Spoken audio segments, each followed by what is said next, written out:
మొన్న పురాతన పుణ్యగ్రంథి తెచ్చాను కదా, అందులోని వినాయకుడి చుట్టూనంట 3 ప్రదక్షిణలు చేయడం ఎంత పుణ్యమో అది చదివానండి. అది ఒకసారి అంటే అందరికీ తెలిసిందే, కానీ ఇందులో ఏమి రాశారో చెప్దాం అనుకుంటున్నాను.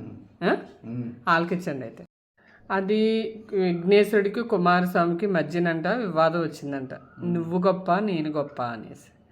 అప్పుడు తల్లిదండ్రుల దగ్గరికి పార్వతీ పరమేశ్వరుల దగ్గరికి వెళ్ళారట.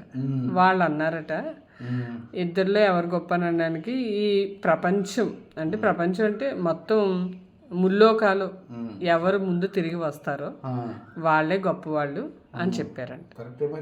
అంతే చెప్పారంట. చెప్తే అప్పుడు తిరగడానికి వెళ్ళారంట.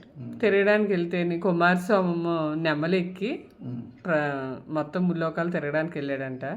విఘ్నేశ్వరుడు మాత్రం తల్లిదండ్రుల చుట్టూ తిరిగి ప్రదక్షిణ చేశాడంట.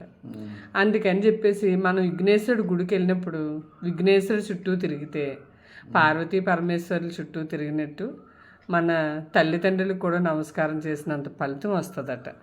దీనికి మరో గాథ ఉందంట. దానికి మరో గాథ ఉందంట. అది అంటే ఈ విషయం కూడా తల్లికి చిన్న కొడుకు మీద ప్రేమ ఉండి ఇలా మా చుట్టూ తిరిగితే కనుక ముల్లోకాలు తిరిగిన ప్రాప్తం అని చెప్పిందని ఒక కథ కూడా ఉంటుందట. తర్వాత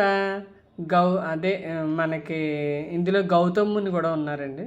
గౌతముని అంట ఇదే ముల్లోకాల్లో తిరిగిన ఫలితం రావాలంటే గోవు చుట్టూ కూడా తిరిగితే ఇలాంటి ఫలితమే వస్తుందని చెప్పేసి ముల్లోకాల చుట్టూ ఫలితం పొంది అయినా కూడా ఇలాగే ముల్లోకాలు తిరగమని చెప్పారట వాళ్ళ మామయ్య గారు అహల్యని పెళ్లి చేసుకోవడానికి. అలాగే ఆయన కూడా గోవు చుట్టూ తిరిగి అహల్యని పెళ్లి చేసుకున్నారట. దేని వృత్తాంతం అది ఇందులో చూశాను. అంటే వినాయకుడు కథ అయితే ఆలకిచ్చాను, ఈ అహల్య గౌతమునిది అయితే ఇందులోనే చూశాను. నా ఛానల్ని సబ్స్క్రైబ్ చేయండి, షేర్ చేయండి. Thank you.